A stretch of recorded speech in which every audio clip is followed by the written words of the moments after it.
Un bagno di folla utile a se stesso per infrancarsi dopo giorni di batoste politiche in serie, ma anche come messaggio per sottolineare come Matteo Salvini resti il capitano per la sua gente.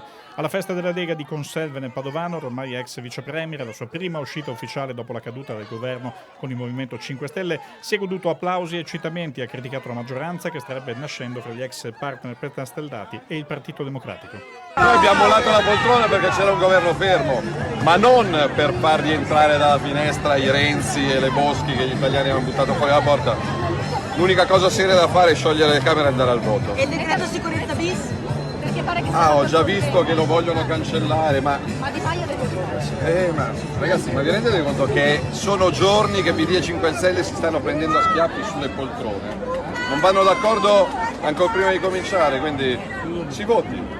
Non possono scappare dalle elezioni, dal giudizio popolare, ripeto. Il Presidente Mattarella mi sembra che abbia ben chiaro che non c'è una maggioranza per fare qualcosa, ma c'è una maggioranza terrorizzata dal voto, terrorizzata dal perdere la poltrona e terrorizzata dalla Lega. Con Salvini c'era anche il presidente veneto Luca Zaia, all'attacco come e più del suo segretario.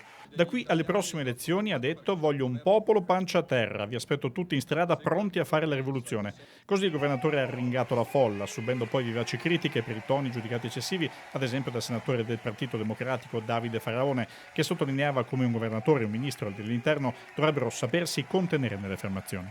Noi abbiamo messo nelle mani degli italiani il nostro mandato perché c'era un governo fermo.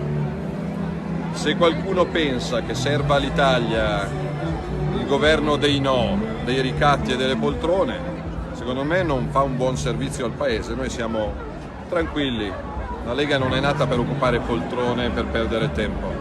Il dibattito in queste ore penso che stia aprendo gli occhi a tantissimi italiani.